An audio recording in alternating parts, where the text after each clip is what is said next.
listening to NT Paranormal After Dark. Nothing normal about it. That was super classy, Sarah. Just like sniffing right into the microphone as I unmute everything. You're gonna sneeze into the microphone and I can't sniff. Hi, everybody. So we're back for an episode, and we have an online guest. Have Heidy Prestol with us from UnScene Paranormal. There she is. Look, I have her on the camera. She can't see. By the way, it doesn't all look the same to you as it does to us, like in the processing or whatever. But now I'm seeing it on the live feed now. Okay. Oh, I need to turn my headphones down so I can hear you better. Okay. So, here I am. How are you doing? Hey, I'm good. How are you guys? Good. It's rainy and miserable down here today. How's the weather up in New Jersey? It's cold. It was like in the 20s today. I bet it's colder there than it is here. Yeah. I haven't been that far north. I want to go, and it seems like y'all have really cool places to investigate up there. Because you guys are if you ever want to come to New Jersey, you have a place to crash. You guys are welcome. Well, hell, that's half the expense right there. I'll take you some places. We'll be there tomorrow. Is that good? It would take more than that to drive in. Tomorrow. So, I can't remember how we initially like crossed paths and started networking. I can't remember if I contacted you or you contacted me or what. Not at all. I was the one who contacted you. I found an article of yours, and from that article, it linked me to your website, and then I read more of your articles, which were amazing. And then from there, I found you on Facebook. That sounds like pandering. My articles are not amazing, but I just followed all the trails until I got to your mostly Facebook. I'm just a sarcastic troll. So you came down a little while back and did kind of a joint investigation thing with us, and that's like that's the first and only time we've met in person so far, and that was a lot of fun. We live streamed that via the Facebook. It was Facebook, right? Mm-hmm. We did that one on Facebook, and that was a lot of fun. That was a really it was a place we'd investigated like 100 times already and come to the conclusion that it was just lame, but it was a good halfway point. Yep, I didn't make it the full 10 minutes. I think that was like the most fun I've had during an investigation. Investigation-wise, that place is always super disappointing to me, but it was a lot of fun, like hanging out with somebody like-minded is sort of thing. But from what I know of your group, I like the way you guys operate. Hey James, how's it going? I like the way you guys operate because where our group is really, really science focused, you guys seem to have a big, strong focus on science, or at least some of you guys do. But you also kind of combine different viewpoints to kind of explore paranormal through like different things. Hey, I should probably change the camera. Oh, do you have to? Hey, there's Sarah. Yeah. Hi. Hey, Sarah. How did y'all get? Our team is very all over the place, especially when it comes to our background and beliefs and everything. I think it helps us look at it from different angles. And we have nice debates all the time. I've seen a lot of groups where they try to do that, where they try to get a bunch of people with a bunch of different like methods and viewpoints. And sometimes I see it as something that it's very useful because you do get all those different viewpoints and you get the good debates. But I also see it as a hindrance sometimes too, because it seems, at least with other groups, I've only watched like one of your investigations so far. I think I was watching it live actually, and I mean, you guys pull it off really well as far as I can tell so far, but I've seen a lot of groups just fall into that pit where they're just like fighting with each other and nobody agrees on anything. Well, you know what's funny? We're actually a non-team team, if that makes sense. No, that doesn't make sense, so you should explain it. So, like, I've been on teams previously. I've tried to run a team. Taz has tried to run a team. Me and Taz are kind of like the main teammates of our group, and everyone else is kind of what we call collaborators. So they're actually people from other teams who just we become friends with, and it's like we find a place to investigate and they come join us. We even have a medium who is independent and has her own thing who comes and joins us. We have friends. So it's like it's not strictly like they have to be on our team. They're open to do whatever they want on the side, or be on any team. No, that's really good, because I think that takes a lot of we want to, like, it takes off a lot of the pressure, I think. It takes all the politics out of it, because and that's one of the things that me and you've talked about a lot, is how the different groups are territorial, and there's like all this political maneuvering just to do investigations, and it's really ridiculous. There was one team where I had to sign a non-compete. What? For what? I have no idea. I'm like, but this is like a hobby. We're not making money or anything. So, like, and the contract stated, like, if I left, I couldn't, like, be on any other team or investigate the tri-state area, which is New Jersey, New York, like, Connecticut. And I'm like, yeah, this will never hold up. Yeah. I mean, I signed it, but, like, I'm like, this will never hold up, ever. But some teams go to the lengths of doing that, and, like, having that experience, like, the team I was on was awesome, but, like, having that experience where it's, like, so dictated, I was like, no. And that's why I kind of like the group that I'm in now, because we're very... Yeah, it's laid back. You can kind of do what you want, because you guys are doing it for fun. Like, you're not trying to get on TV or anything like that. Hi, Penny. Yeah. I usually feel like when we run into the teams that have, like, all these rules and they want you to sign stuff, and they're real up in your business when you get in there, you can tell they're just kind of a paranormal group. Their goal is to be on TV. Their goal is to make some kind of, like, TV show at some point. Yeah, exactly, like a TV show. And I just want to investigate. If we end up on TV, great. But honestly, it's just all about, finding out what more is there. And I mean, to be fair, like, we've done, like, pilot episodes and dealt with, like, some people for, like, some weird, like, offers and stuff here and there. But for the most part, nobody wants to touch us because, we don't use the psychics or the mediums, and we don't go in and, like... We're not entertaining. Yeah, we're not entertaining at all, because we actually go in and investigate, and the only thing entertaining about us is that we're all a bunch of smartasses. So that's entertaining enough, to me. I mean, it is to me. I do it every week. I like it, but... That's where, Sarah, was it you that like, threw the branch back at my eye? That was an accident. Sarah tried to was kill you in the woods. That was an accident. That's entertaining, though. Did you tell her about the clip with Kristen in the background? Oh my God! So I was going back through the stuff I haven't. I didn't see this when she did it. That we didn't post, but when we were, like, doing our little intro or whatever by the bridge, and I'm like just being a ham in front of the camera or whatever, I didn't notice, but in the background, Kristen has our parabolic mic, and she's holding it like a gun like that, and she's, like, sneaking across the back and, like, just, like, shooting stuff down like a spy. We totally did not take anything seriously that night. I'm gonna have to, like, rewatch it now just to see. It's funny as hell. Like, I'm talking about Paranormal Jackass or something, and she's in the back, like, sneaking around doing her own theme music. It's pretty funny.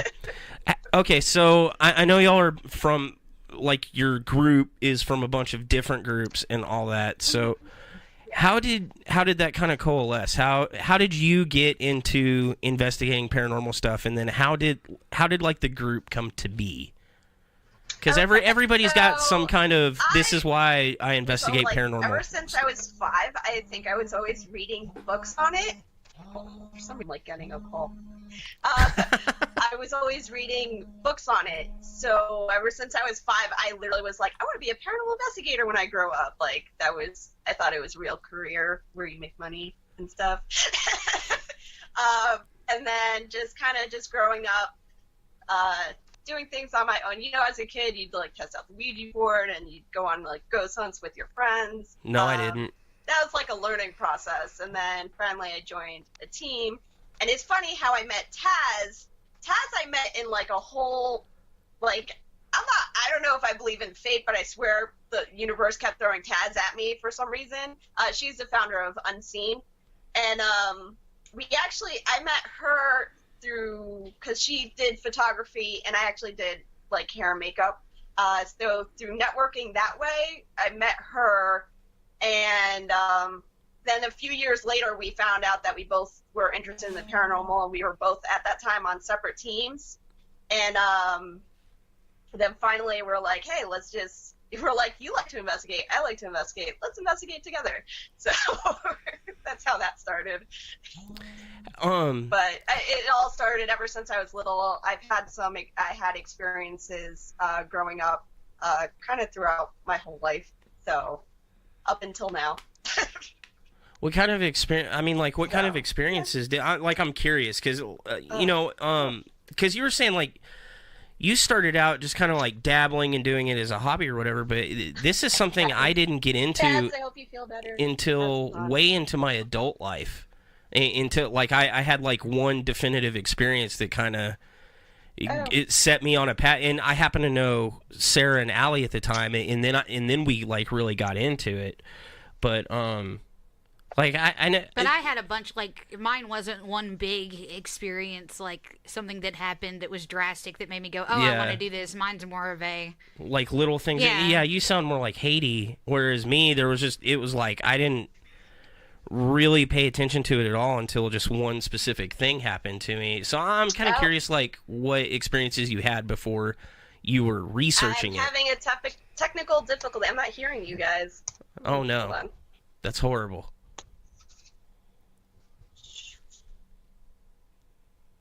How about now? You sound far away.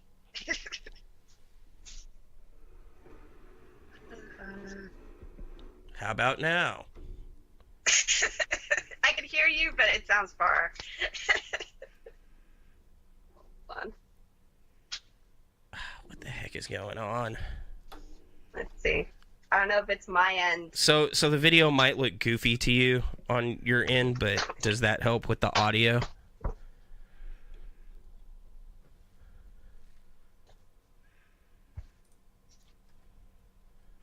I think it's on her end. Because we're still streaming. Might need to try hanging up and calling her back. Oh, that's horrible. It's the most horrible thing. I know, but that to have to do. That might be. We're gonna try hanging up and calling you back. Okay. Maybe that'll fix it. Which means I need to do like 3 different things on here. So hold on. Okay, I'm gonna hang up and call you back. Sorry, guys. Hey, you keep talking while I'm doing this. What should I talk about? I don't know. Talk about the experiences you had. Nothing big, just like little stuff as a kid. I got interested super young. Like her, like I was little, like 4 or 5. I remember being interested in that. I think part of it was growing up in a religious house. And then just, little stuff. I thought my mom's house was on it when I was 16. Blah, blah, blah. Footsteps, creepy faces in the mirror, window. That was it. And eventually, I got a car. Oh, I could hear you guys. Yay. Okay, that worked. Making me feel the dead silence. Yeah, I hate dead air, especially when it goes to like actual podcast, because people are just listening to the audio of this and they're like, God, did this happen on this show again? Just 2 hours of not talking. Hey, the electricity went out on my show.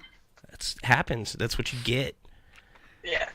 Okay. Anyway, so I'm curious, what personal experiences did you have that were profound enough that made you go, okay, I really want to like investigate this? I guess it's going back to when I was little. I used to actually always see the same girl in my room for years, and it's funny because looking back, I could almost see her clear as day now. But what was weird about that was I had become friends with this other girl, and we actually used to dream about the same girl. Like, she would show up in our dreams, and she would say a number. And every day when we met up at school, we'd be like 1, 2, 3, and we would shout out the number, and it'd always be the same number. Like, that would occur. Well, that's the first time I've ever heard something halfway convincing. Like, I mean, she could be lying, I don't know. But if that's true, wow. But for for me, that kind of started me off because my friend, the girl who I guess I was maybe like 11 or 12 when I met her, and she actually she was a little odd. It was funny because we were like best friends, but like she used to do like have like voodoo dolls, and like she kind of opened me up to like the metaphysical side, I guess you would call it, on that. Like I used to read all the books on like the science end, and she kind of and it's funny because my dad kind of was the one that kind of drew me to at that time it would be like sci-fi, so he used to watch all the UFO shows and stuff, and I kind of like branched off to like more paranormal, like ghost stuff. But from there, I think Sarah was just addicted to the X-Files. To the X-Files? Yeah, I was too. Because you had feelings for Mulder. No, I just love the X-Files. Like I think 11 or 12, I was just obsessed. Yes. It was bad. I think the X-Files also kind of like, I was like, I could do this as like real life. That's what I wanted to do. I wanted to be a profiler with the FBI so I could be Mulder. I mean, working for me. It's awesome. Yeah. So what do you do? So what do you do outside of paranormal investigation? Because that plays a big part in it. Because like the very first time you contacted, I know the article that you had read because you were, and I think you're still picking apart this like one particular app, like trying to debunk it and all that. Because it is like the app that like my whole team argues about. On the record, like if I have a voice to weigh in on it, that app is garbage. Is it the one you were using at the bridge? It is. I couldn't even tell what it was doing. I'm not gonna say too much, but I've already opened up the APK source. I know you sent me some of the code for it, and I'm like, that's crap. Yeah, well, I actually looked into it more, and it does. So when the program's not even on, it's still running in the background. So it's always open. Yeah, it records. Yeah. What it's doing is it's recording random sounds or whatever, and when it basically detects anything that's like speech, it stores it to play back at a random time. So that when you're asking questions, you get back random responses, but they correlate to the things you're saying or whatever because it's basically recorded like bits of speech. What I find dodgy about all these things is we assume ghosts can work electronics.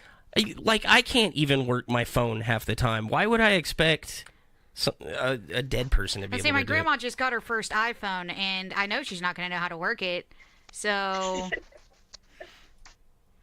But like you said, you pulled apart the API. What's like your real life background, like outside of the world of paranormal? Well, for over 9 years, I did work in IT as director of operations, so I managed all the IT techs and stuff like that. Then I started going to school for information system security, so cybersecurity, forensic, digital forensics and stuff like that. Now I'm a nanny. Now I take care of kids, but that's just, I do whatever I can for my daughter. So whatever works around that schedule. So nanny life. But I've never stopped, wanting to research IT stuff and everything like that. That'll always be. No, I mean, that's really cool because, I mean, as far as me, like, I'm the technical person in our group. I'm an engineer. I do not understand electronics. And that's the article you read because I think you were doing research on that Echovox app, and I had written it. I had basically been in a similar argument with another group about whether or not phone apps can be ghost detectors, or like however the hell you want to word it. But it was a pretty scathing article. I really love that you actually contacted like LG and Samsung and got a written response back from them. I'm like, I mean, don't be too impressed. That's mainly because I'm an asshole. That has a lot to do with it. Is like I can't stand not being right, and if I know I'm right, then I'm gonna do that, and then write an article, and then I ended up shame you publicly. Yeah, I ended up getting banned out of like 3 groups because of that. But nobody works with those groups anymore. At the end of the day, the only thing I think we have is our credibility. This one app that we were looking into, we got like torn apart. Like people were like attacking us left and right, and I'm like, dude, I even try to like, I always try to meet a middle ground. I'm like trying to like be like, okay, I can explain this app away, no problem. But I'm also leaving room where I'm like, well, maybe, you know, it can influence, you know, the electronics, and maybe people can get sentenced and stuff. I'm like, but I just wanted people to be careful on how they word their questions. You're much nicer than we are. That's the point I was trying to make, but like people were just attacking us left and right. I'm like, oh my god. No, I remember going through that thread, and the stuff they were their side of the argument was so stupid. Like if they had even posed it in a mildly different way, I could have maybe seen another side of it. But the fact of the matter is, and like especially in my argument, because they were talking about the phone detecting EMF and basically being a ghost detector. I'm like, there's nothing in the phone that can do that, because they're basing it off the accelerometer, and it's just so frustrating because it's a bunch of people arguing about something that they don't even understand. They don't understand the technology that's in there. Anyway, that's why I thought y'all were cool when. As much as possible, like all we did was like say a word and see if it would repeat throughout a session. So we said like banana, and literally it said banana, and it would say banana again 20 minutes later, and it would say banana again like the next day. And I'm like, it's creating temporary word files through the mic input and like reusing the words that you've already said. And we got people saying, no, that's the ghost saying banana. You don't understand that the spirit's talking to you. I'm like, no, I really don't think a spirit's saying banana to me. I'm sorry. It just... Logic is so hard to just like common sense is not so common. It bothers me that you can't just reach into someone's brain and make them see the things like you see them. I mean, we're no stranger to getting a flame too, because you know, being a science research group, we don't use psychics or mediums or anything like that, and we get flamed a lot because it's like, well, you don't believe in anything. It's like, no, we just can't prove that one way or the, well, really, a lot of times we can disprove it, but you can't really say one way or the other. Like, the data's not reliable, so it doesn't fit into our box of what specifically we're researching. And people get really up in arms when you try to be technical about the whole thing. Yeah. We try to meet a middle ground. Like, we have the technical side, but we do use the metaphysical side. I've actually even decided upon myself to take courses on the metaphysical side of all that, and just to like kind of open my mind about like everything. And we actually do have a medium, April, who we collaborate with, and you know, I can't really say too much on the medium side. I've met a bunch of people who are, you know, that I call them what are they, gypsy psychics, where all they do that's is racist. take your That's not money. racist. That's racist. Well, you know what's funny? Because like other mediums will even say, "Oh no, they're gypsy psychics. They're like the type of people who will like take you for every like single cent you have." What would you say the ultimate goals of y'all's group are, or if you guys have a goal outside of just we want to go to cool, scary places? I think each of us have a different goal, really. Like, for me, it's just, you know, whether I prove to the world or one person, it's just trying to see if there's more out there. Just trying to also help people who are experiencing something, whether if I can explain it away or just confirm that, hey, this is what's going on and things like that. Only because, like, I've been in situations where, like, I've had unexplainable things happen to me, and it's kind of comforting when you meet someone else where it's like, oh, no, like, yeah, something is off, something is, you know, happening. So you sound like you're more on the like, you believe in spirits side of it, obviously, because you've had experiences and you keep... Yeah, I call myself a rational believer. Like, I'm a believer, but I also don't believe like every creak and sound. Right, you're really selective about what you call. So has your experience since you guys started investigating, has it changed your outlook on things that happened to you before you were investigating, like the things that, like seeing the little girl in your room or any other thing? Like, 'cause I asked that because I know, like, with me, right? Like, my very first experience, it was super profound. And after that, I was like, oh, ghosts are a thing. Ghosts are a thing. And then, 15 investigations later, I was like, okay, well, something might still be a thing, but I'm not really on board with ghosts, and I don't necessarily think that super awesome, profound thing that happened to me was really what I thought it was at the time. Yeah. Well, I've come to find, I mean, not that it's discouraging. I think with especially home investigations, I'm able to explain away a lot more. God, yeah. Residentials are like, we love doing residentials, and we like hearing the stories and talking with the people. But 99 out of 100 residentials are, hey, you need some home repair. It's like it's always that. Yeah, that and it's funny because, like, I have stuff happen in my own house where I'm like, I don't know. But at the same time, like, I can't explain. I don't know if it's just, like, I become biased because it's my own house. Whereas, like, I could go in someone else's house and be like, oh, no, you gotta, like, talk to an electrician, or, you gotta... Yeah, you sent me that video. She has, like, these recessed lights in her house, and, like, one was, like, flickering or whatever. It's actually this room. Well, I got the front door thing at my house. Well, it was... Okay, so I'm not saying it was or wasn't paranormal, and it was interesting the way she sent me the video, because the first one you sent me where you're showing it, that's, like... 100 videos I get from, like, random people all the time, and I'm just like, oh, God. But the light's, like, flickering, and so, I gave her a little leeway because we know her, right? We're like, okay, she's not totally insane.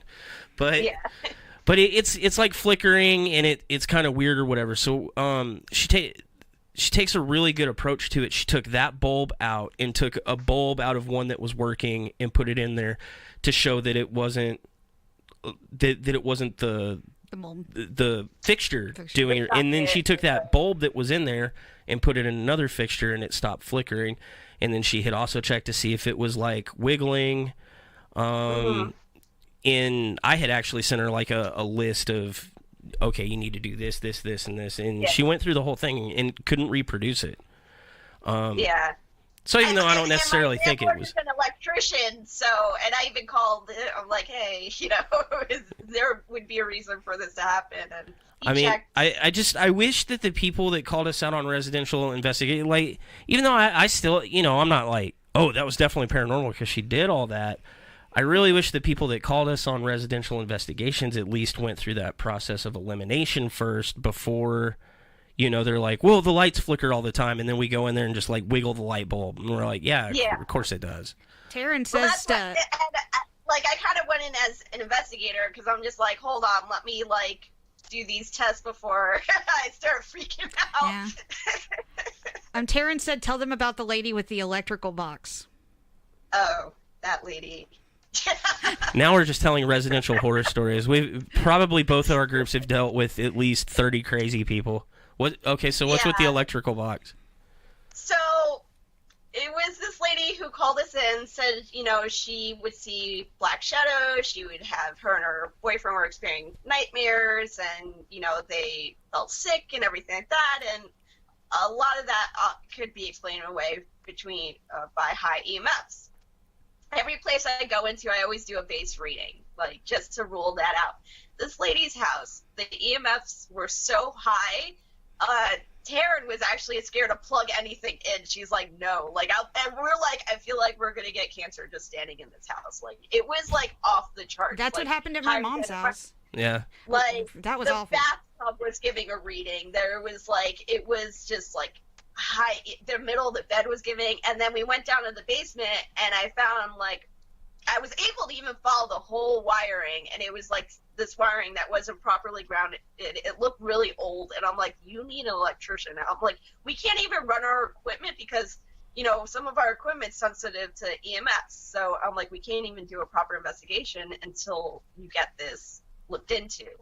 I'm like, and I told him, like, I'm not dismissing what you're experiencing, but, some people are sensitive to high EMFs, and that might help your nightmares. That or the black shadows that you're seeing and stuff like Right. that. Oh yeah, that was all the symptoms I had at my mom's house. Yeah, I've always been really high because I mean, the high EMF thing is pretty widely known, but it's still not. The study isn't wide enough that it's been proven, and I was always super skeptical of it until we really started doing a lot of work with Sarah, and Sarah is really sensitive to EMFs. Like if there's high EMF, it'll make her.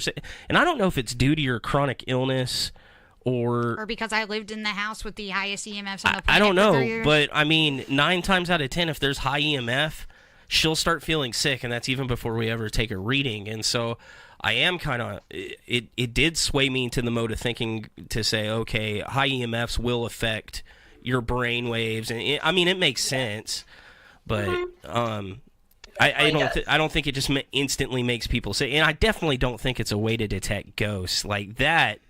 Just infuriates me to no end when I'm watching ghost hunters like go around. Oh, the EMF spike. Well, no crap. You're moving around. It's like that's how that works. There are EMFs everywhere. Even places without electricity, you're going to run into EMFs, and EMF detectors don't even really detect true EMF. That was Antioch where we were getting a reading, and it was the iron fence. Yeah, there's a freaking iron ferrite pole like dug into the ground. It's like, maybe it's magnetic. Duh. You know, you learn things as you go, I think. Yeah. I actually I was talking to Taz, and I actually wanted to do a video where we tested like getting EMF spikes around certain metals like steel, iron, like things like that, and demonstrate how it could affect your equipment. Like hell, the one that really irritates me is when people are getting EMF readings off the equipment that they're using to hunt ghosts. Like we watched that video with one dude literally sitting at his computer running the EMF. That was Ben. In front. I know. I wasn't using his name. I don't care. Screw him. He's in jail now. The ghost followed me home. Yeah, he's got the EMF. He's God. editing his ghost video, and then he's pointing the EMF detector at the computer, the screen, and he's like, "Look at the high EMFs." It's like, what is wrong with you, dude? Yeah. But I did that video right after the Needful Things investigation of just the little digital recorder was setting off the EMF detector even when it was off because there's a magnet in it. There's pretty much everything that we use has magnetism. That's why we don't use it as part of the investigation. Oh, we've got questions. Holy crap, people are watching this? Yep. Do you think it's possible for negative spirits to follow one person around? Kendra asks. We'll let you answer. You're the guest. Do you think it's possible for negative spirits to follow a person around? It's weird to generalize it to just negative because I can't determine whether or not, if I go to a place and things happen to me at home, whether it's negative or not. I think generally whether I think a spirit can follow you back home. I mean, I've had instances. I went to Waverly Hills in Kentucky, and you suck, by the way. I want to go back. So if you guys want to take a road trip, let's go. But when my team got back, for a week straight, all of us, like in our homes, or at our jobs, in our cars, were experiencing like crazy electrical interferences. Like our car radio would be, turned up super high, or our TVs or DVD player would turn on and off. And like we'd call each other and be like, this happened here. And they're like, oh, this happened to me today. And it literally went on for a week straight and died. And then like it stopped. And that was right after we got back from Waverly Hills. Now is that coincidental? I don't know. I don't know. I don't know if spirits actually. I don't think it was negative. But I don't know. I don't. First off, I really don't even believe in like spirits or ghosts so much, and not in the sense that most people do anyway. But I don't know that they follow you around. I've only ever had one instance where anything like happened after an investigation, and it's when my cabinets kept opening up. But I kind of rationalized that away as either I was just leaving them open or my cats were getting in and out of them, which is uncharacteristic of them, so it was kind of weird. Yeah. But you had the stuff happen at the apartment after the whole exorcism ordeal, which was pretty nuts. I don't know, but I have no clue. I don't believe in ghosts like normal, like when people say ghosts. But but that was weird. But for the purpose of discussion on it, if you feel like a spirit can actually like follow you around, or something can follow you from an investigation, if they exist, I don't see why they couldn't. But that denotes intelligence, is the thing, and that's where I was going with it. Like it can like move around and thinks and does stuff, and I just.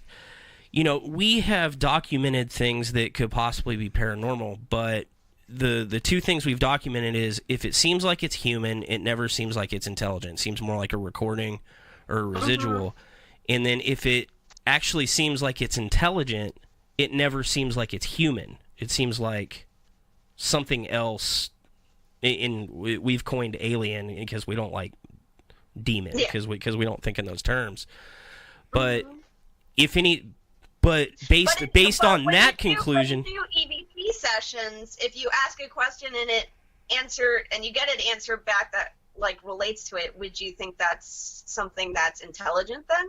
It depends. So that thing at Kyle has some brains. Oh my God, that thing is scary, and we're not going to mention it ever again. No, so for the purpose of like investigation, we have to be able to repeat results. So if we're able to consistently get responses that actually relate to what we're asking, then yes, we kind of denote intelligence. And the places that's happened has been Kyle and Needful Things. Actually, those are the two places where we got responses back, and it at least appeared to be intelligent. Like it could still be coincidence. In a lot of places, we'll get one or two answers that seem like they might relate to the question, but then the rest are just.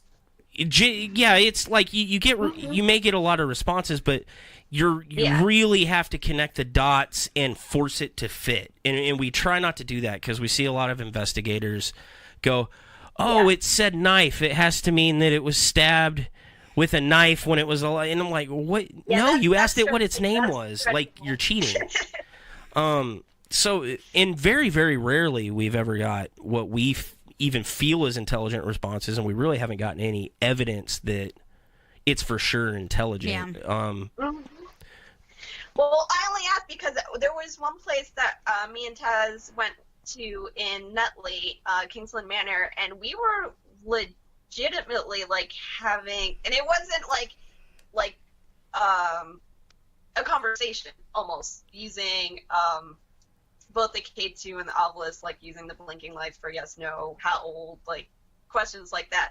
We didn't ask the questions because we actually didn't know too much about the history of the place. So the person who ran Kingsland asked all the questions and confirmed each answer, and each answer was correct. Like every time it went to red, it was yes or whatever. And that was actually the first time we had anything that was really responsive in that sense. What was weird though is we actually didn't catch any. Well, did we? I think we may have caught an EVP, but it was mainly using the equipment to kind of, I guess, manipulate it to respond to our questions. But it was like kind of always on point. So when it used the equipment, we weren't stretching our answers like, it's like, oh, it said this. We didn't hear what it said. We were just basing on the lights going off and kind of simplifying the questions as like yes, no, or saying a number and things like that. And we used multiple, like we used the K2 and the obelisk, and usually they worked in conjunction with each other. So whenever there was like a spike on the K2, a word on the obelisk, which a lot of the times correlated with the questions that we asked, which then we thought was pretty interesting and weird. Like, we'd be like, oh, how many people are here? And it actually said a number like through the obelisk, and we're like, okay, that's cool. Kind of weird. Well, see, okay, I like that. Like, if you ask a specific question, get a specific. Yeah. Like, I hate yes no questions. I don't like. I don't. There's too much. Well, specifically for what we do, I'm not saying it's wrong for other groups to do that. I mean, we do, but when we're going through like our verification sort of thing, and we're like yes no questions are usually really bad. I hate word banks because they're just random. But it is interesting, like how many people are in this room and you get the exact correct answer. Yeah. Well, Taryn wants me to bring up, so that same place while we were doing the questioning, we actually, we had the Connect set up, and we tested that Connect specifically. We tested, like, what would cause, we tested, like, having it in front of a chair, like, having it pointed in front of a chair with, like, a backpack on it to see if it would read it as a person. We've done those tests and things like that. But there was, at that same place while we were doing, like, having this, I guess, conversation, we asked it, we're like, oh, you know, show yourself. And as soon as we said it, the Connect showed that blip of someone, like, standing in this empty space. And it did it twice. We were able to recreate it. We, you know, a little bit later, we asked it to do it again, and that was the only time it ever showed up was when we asked. That we You know, if like, it was any other group, I'd be shredding. I think it's because up north has cooler places to ghost hunt. I blame it on them having cooler ghosts. Like in the past 10 minutes, you've mentioned every piece of equipment I hate. I know. It's okay. Trust me, I'm like, only mildly you know, judging you. I like the We were wary about the Connect, but that's why we ran tests before we used the Connect, because we wanted to see, you know, the distance, like how far it can read someone. We try to see, like, what would cause it to go off to, you know, I've done it specifically with the Connect. I've done a lot of work with the SDK on it, and it's so easy to trick, because it basically all it does is it maps in 5 random points, and as long as they're within a certain ratio to each other, it's going to map it out as a person. Well, and I think the obvious is fun, but my question was, how would a ghost know how to bring up a specific word? Yeah. I mean, that's my like, I can't make it do it. Yeah. I mean, I'm not shredding you guys. Like in your story, you know, you're asking for a specific thing and you're getting a specific response at a certain time. That is interesting. I mean, that is an interesting result. And have nothing to do with, you know, what we're asking. Like, and we usually we're like, we kibosh that. You know, with the one obelisk that we do have, it shows like a signal strength. So is that the one you had at the bridge? No. The one that I own, I hate. Actually. Yeah, because Sarah was able to make it just spit out words on purpose. Yeah, we actually debunked that. It was fun though. I liked it. The one that Taryn has, she has like the super rare one, the Obelisk 3. Hers like will show a signal strength of, I guess, like whatever reading the EMF that it's picking up. So usually when it's low, it's just kind of just going through random words that it's spitting out. But most of the time when it's high, like if the point like goes all the way across, the word is like 99% of the time like accurate to whatever we're talking about. That's cool. So it's what the signal strength like goes all the way up. Most of the time, the word that comes up is the one that, you know, we're trying to, you know, ask it about. Yeah, when things like that happen, we're less inclined to doubt it, especially at the time it's happening. Yeah. I mean, we've jacked around with word banks, and if it was, the problem is anytime we've messed around with them or pulled them apart or anything like that, all the phone app versions of it, I've gone into the programming and seen that, okay, this is rigged to give a random response that has like nothing to do with outside influence. And then with the like standalone ones, I've never ever got a legitimate like response to a question or anything that really related that made any sense. Hers is the only time I've used a standalone one. Yeah, and it's just, I don't know, just in what we do, we deal in like specifics. You know, it's like if you can't find a trend in the data, then there's no trend. But I mean, we've had so many things happen where, you know, my gut's like, okay, there's something going on. This place is creepy. Well, the freaking jail, you know, I had my arm grabbed. I've got whistled at upstairs. I didn't like being blind, you know, but as far as like hard evidence or anything, there's just not a lot to be found. And that's fine too. But crap. But even now, even if you had hard evidence, it's so someone can easily say, hey, I could totally recreate this and manipulate it using, you know, a program. So nowadays it's also really hard to prove that your hard evidence is evidence. I think a lot of times in our case, it's more for us. I mean, for me, it's more for me. That's what you should do it for. Like, it's for your own personal, like, experience. People believe you, great. People don't. Because anyone can fake anything. Yeah. Just about. But I feel like we throw out so much of the stuff that's questionable that you're only left with certain amounts of things. Our goals are very different than the goals of other groups. Like we toss 99% of our evidence. Yeah. It's even stuff that we think is legitimate, but if it can't stand alone on itself without us having to sell it, then it's not part of like the presentation. The best stories we have no evidence. Oh, absolutely. Oh, my God. The scariest thing we ever saw, it's like, it may as well not exist. Yeah. But, shit, I had... Ask a question. Do something. Like what? I don't... Be useful. What's your favorite investigation? Useful. Oh, my God. I'm just going to ask the questions everybody in the audience always asks. What's your favorite investigation? Waverly. The one we want. I saw that on like ghost hunting shows back in the day, and I wanted to go there so. I love any abandoned building. Like, it doesn't even have to be haunted. I really want to go back because there was actually. I'm usually not like I will walk into the dark like and not be scared except for the woods and animals. I'm more afraid of that. But when it comes to like abandoned buildings and stuff, I'm usually not afraid of the dark or going into places by myself.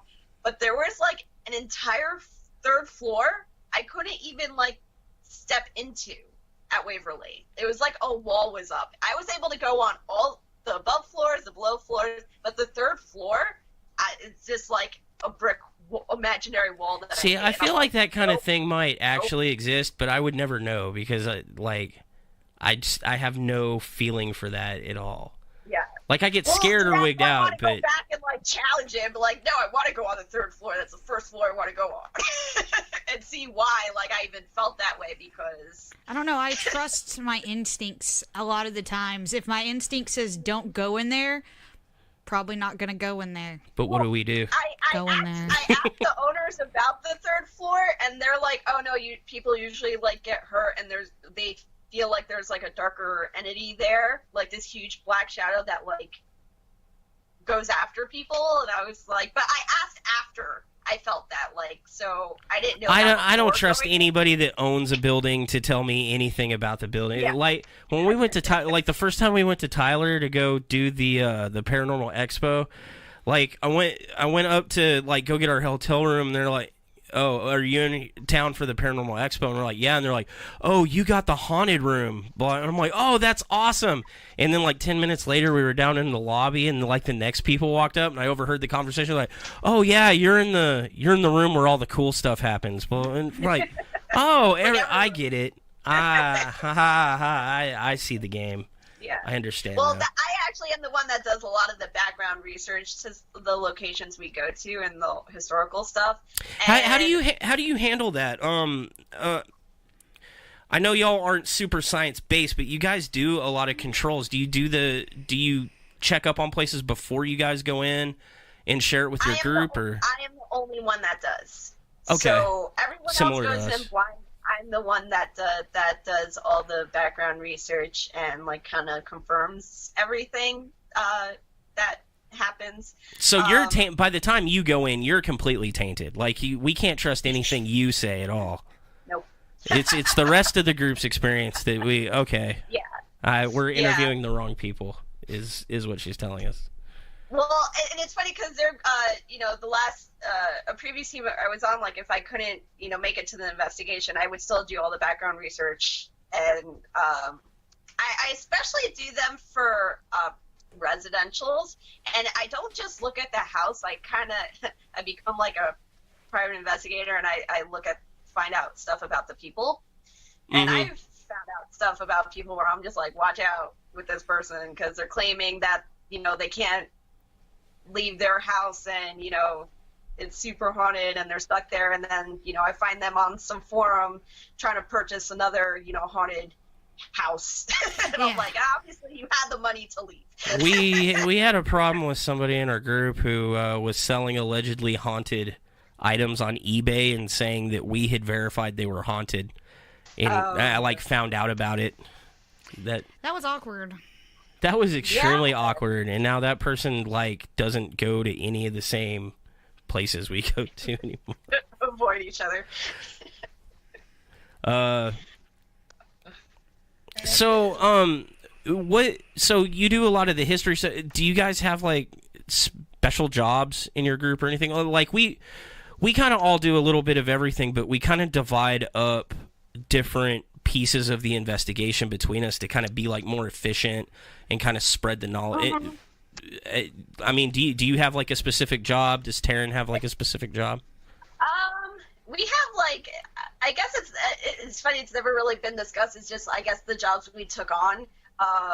Like Taryn knows a lot about photography and filming, so that's her major, and she's also the one that kind of tears apart everything, like every finding and things like that. So she's usually the one in charge of filming, the editing, the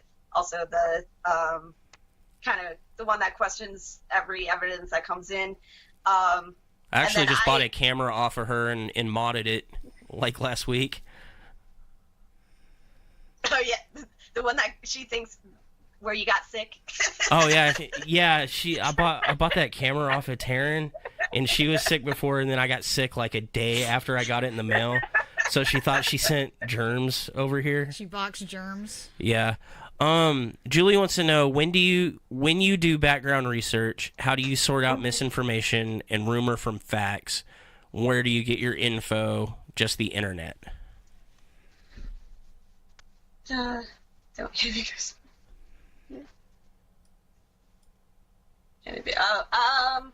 So I use the internet because it actually helped me differentiate the rumors and the facts. I try to look up as much news articles as I can, especially if are going to the library, try to find out. I mainly try to find out as many news articles regarding a location, but then I also look back. So a lot of the times, especially with historical sites, people kind of stop at the most infamous family that lived there, and they're like, it's haunted by this family and only this family. I try to go back further to where back to what the land was and who lived on the land and things like that. So I go back to Native Americans and things like that. I try to go even further back because I'm like, how do you know it's just this family? It could be are there any special places you go either online or physically to do that research? Because when I first started, it just basically started with just Google searches. But then I found out really quickly that if you want to do any kind of good research at all, you kind of have to invest some money into it. So I have a premium membership at newspapers.com where you can go all the way back through all the newspapers to the 1800s. And then I go through genealogy records and stuff. I'm just kind of curious. They have the websites that I've paid for where you can see everyone who's died in that house. Diedinhouse.com. Yeah, I use that one too. I even just use what is it? Is it not Zillow, but you can trace back all the families that it's something kind of like Zillow, but I'm not sure which one you're talking. Ancestry.com. It lets me know, it confirms, because sometimes I'll also do the interview process for residentials and stuff, and I'll go back and look at the purchase history of the house and things like that to confirm okay, this person lived here, this person, and get all the last names and names of that. So it's a lot of real estate stuff and news articles. I find the real estate stuff to be the most reliable, the diedinhouse.com thing, because even if it doesn't turn up anybody died there, it shows every previous owner for that property. And then if you go and do a search for every name on that list, it kind of branches out from there, and then you end up down this weird rabbit hole. When I was doing the research for Needful Things, it was so cool because I ended up basically looking at the entire history of these two main families of Granbury and found this sub history of Granbury about the people that ran the commerce and all that, and figured out where some of the people live now. And it was through the newspaper stuff where we actually found a lot of the history that wasn't actually in the records of the property. Yeah. Patrick has a question. Not to look, don't use Wikipedia. No, Wiki's great. I love Wiki, especially like when you just look up like Bigfoot and then do a podcast on it. Do you guys just do? Do you guys just do like supernatural, or do you guys go investigate like UFOs? UFOs abducted me, or I found Bigfoot in my backyard. We actually tried to branch off, okay, and they tried to franchise. I went out to branch off, and because we were actually one day, like all of us were kind of discussing like what UFOs and like the New Jersey Devil or Bigfoot and stuff like that, and we're like, hey, we should look into this too, just open it up. So we actually tried to do UFO hunting, I guess you want to call it, and we went out to Maine to where's that site where those two people got abducted. It's like a main highway there. I forgot the name of the couple, but it's Betty and Barney Hill. Yes, that one. So we did a podcast on them. Or we listened to a podcast on them. No, we also did a podcast on them. So we went out there and we tried to talk to people and ask them questions. A lot of people led us to I'm sorry, like my memory's going. They led us to the one mountain that's out there. It's like the highest mountain on the northeast, and that there's like a military site around there. We couldn't find any military base. Like we tried driving around everywhere, we couldn't find it. But we decided to it was funny because we were planning on hiking, and when we got there, we're like, oh, you can drive up? Okay, let's do that. So we drove up, but it was hard to kind of like, what do you bring? What do you do?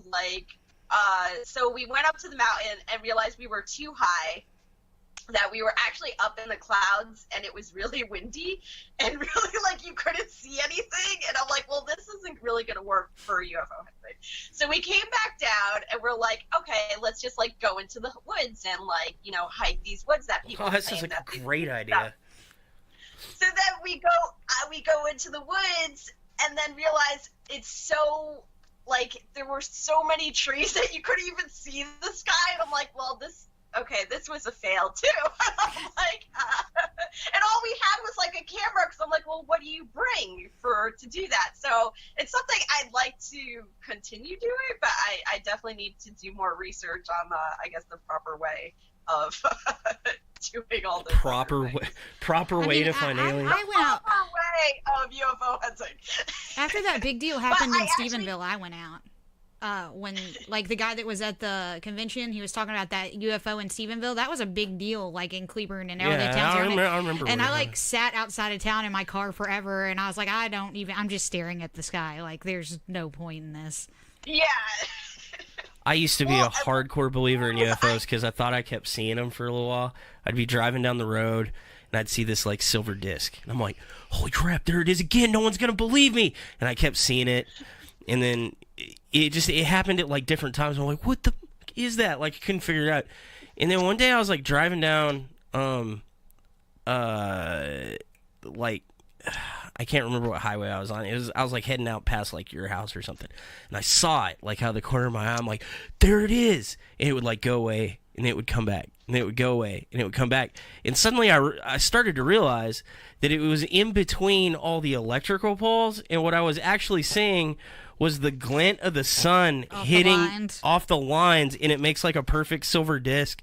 And so I went back to places where I had seen it before and did this, and it made it happen. I was like, I'm so stupid. So yeah, Julie mentioned she wants a follow up to the Marfa lights. That's the big one we have in Texas, is the lights out in the desert that everybody sees and no one can explain. He has got really good footage of the Marfa lights, because we zoomed in really close on him. Or he did, but he let me go over the footage, and it doesn't just look like lights. It looks like movement, like a tumbleweed made out of like electricity. Like it's cool. It's really nuts.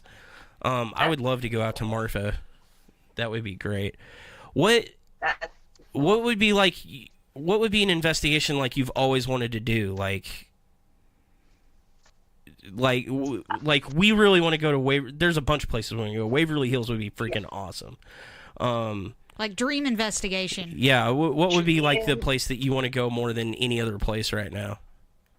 Probably either Europe or Ireland, and like check out the castles. Oh yeah, that would be freaking awesome. Catacombs and things like that. That would be like my dream place.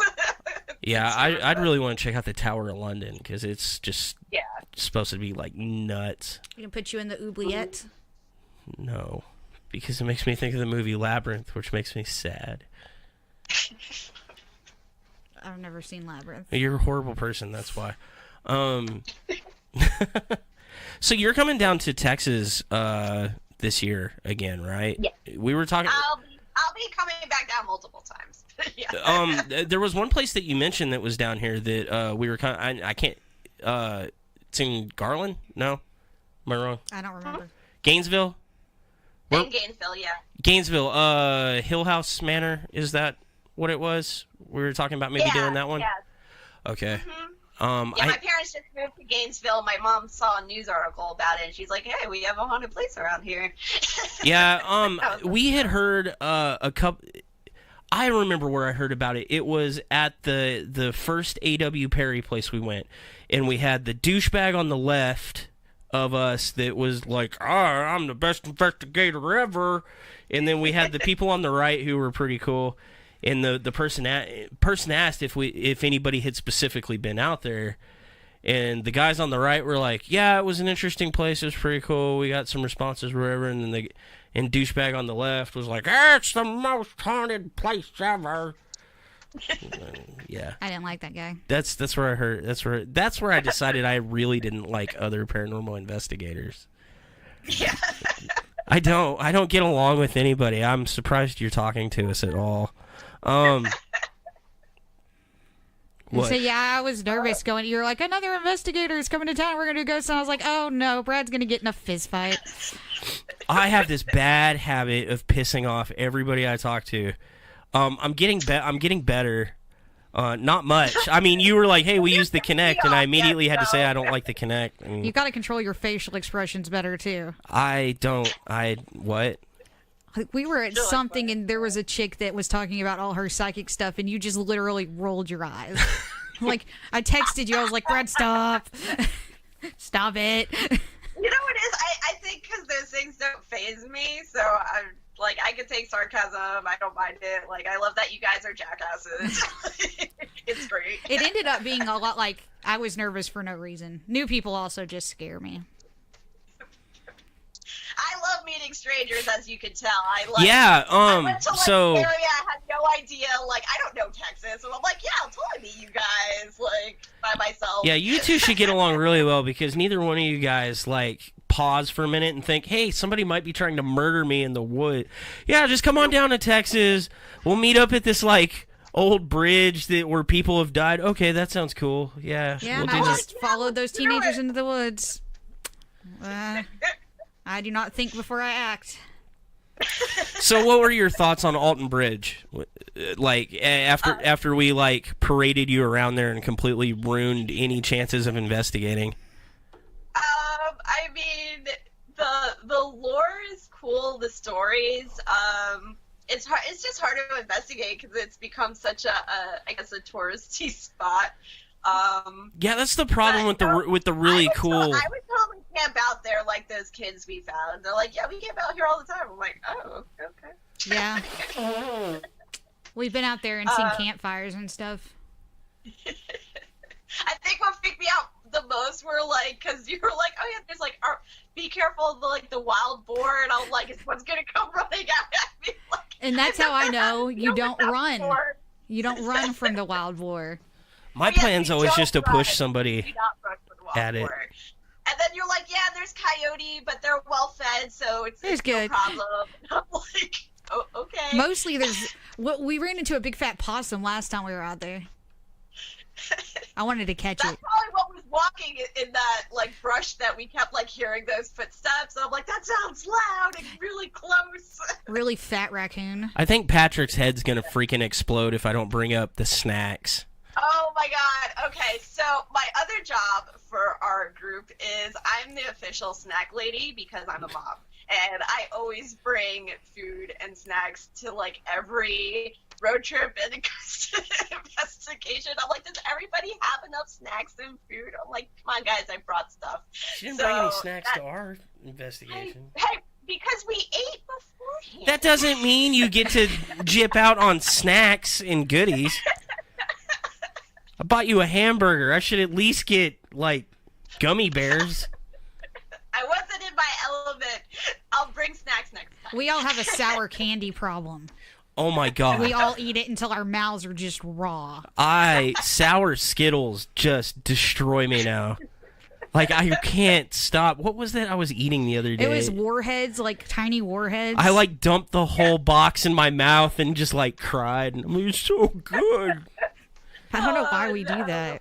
Our favorite game on the weekend really is just we'll type cemetery into Google Maps and then just drive to random locations. And most of the time that just makes us end up in these like really trashy trailer parks with no way out, and Yeah. there's just people staring like at you. shirtless meth You know heads what's just funny? like I keep hearing like cemeteries are the most like least haunted Facts. like locations. Like you will never get. I haven't really gone to a cemetery, so I don't know. I like cemeteries. That was how like Cemeteries are cool. yeah, but I didn't start with like ghosts. I started with doing gravestone rubbings, and so I just knew where all the cemeteries were.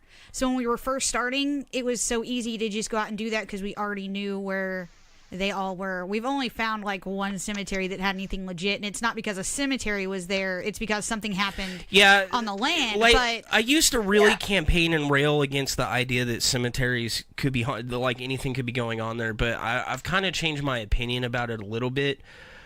Only on the, not because it's a cemetery, only on the basis of it's one of the oldest, like, a lot of towns were started around the cemetery. or at least down here. And maybe it's not the same, but it's, you know, the first two things that always go into a new settlement Church, or cemetery. church, school, and cemetery. So it's always one of the oldest areas. And usually, like, if there was some kind of like conflict to get into the area, The story- it's wherever the most people like died. That's where they just like buried them. Consistently, the story in Texas is there was a Methodist church and a Baptist church. And the Methodists started dancing, so the Baptists burned their church down. That's 4 different cemeteries in the area Yeah. have that. We had a real hard time like making like any kind of investigation because I was like, okay, I want to like do the history and the videos and all that. But like the first 4 places we ever did all had the exact same history. It's like the Methodists, they like to dance. The Baptists, they like to footloose them to death. Yeah. I don't know why that's a thing here, but It is. like we have a bunch of the like Native American battles that happened and stuff, and it's interesting when you found out that happened there. But why would a cemetery be haunted? Like if it's just a cemetery, that's always been my. Yeah, I don't think there's any reason for a cemetery or a mortuary to be haunted. It's just because No one there's dead- dies there. Yeah, but like I said, I kind of changed my opinion about like as far as logic wise because it is like one of the oldest areas, and I guess it depends. I guess on the cemetery, how much history was on it, and things like that. I mean we've done a dozen cemeteries, and only one of them had anything. And really, it's not even the cemetery; it's the lot behind the cemetery. So it's just nuts. I really don't think most cemeteries are anything. People just find them creepy, I think. Yeah. I think it's just people's like natural like fear Mortality? or their idea of mortality makes them kind of think of it. I do want to do the ones in New Orleans though. I'll do That would be like the one place where I'm like, yes. Yes. Let's do those cemeteries. See, those would be haunted because of all the voodoo rituals that go down in there. Yeah. We would have to take Elena with us. We'd have to take a practitioner of voodoo. Yeah. She steals graveyard dirt on a regular basis. I love her. I love her stealing graveyard dirt for voodoo ritual stories. We need to get her on the show too at some point, so because she's got so many just crazy. Speaking of, okay, so what's the like craziest thing that's just like happened on an investigation to you? Like what is your most solid piece of evidence or experience or whatever? You know what's funny? I think it literally brings me back to Waverly, where we actually caught something walking across in the screen, and you could see it like. Oh, you got an apparition on video? Yeah. Cool. I think I sent it to you, didn't I? No. I sent you the YouTube link. No, I'm not cool enough. Send it to me. I could have sworn I did. No. No, because you know I'll probably just shit all over it. That's typically my MO. Send it to me, I won't. If you can explain it away, that I am open, because we were the only ones on the floor, and we were walking down the hall. So we had the one person filming. He was ahead of us, and behind him, and all of a sudden he's like, he didn't even tell us like he saw anything. He was like, "Can you guys run ahead and check all the rooms and see, what the hallway leads down to?" And we checked all the rooms, and we noticed that like if you kept walking down, it was a dead end. So if someone was walking, there was no way for them to like leave without like crossing paths with us.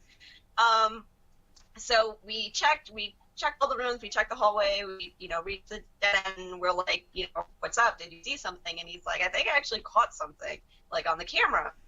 We're like, okay. So we wound the tape while we were there, and literally you could see just like up ahead, just like this thing, just like, shadow, kind of like, like walking across into one of the other, like, walked from the wall to the other room, and we're like, okay. We're like, that was really weird. The only apparitions we've got have been in still photos. I've got the one shadow that's in the video, but it's really suspect. It's either a demon or a bush. Like, it could be either one. Still photos are where we get. And it's always the photos before the investigation. Yeah. During the daytime, too, yeah.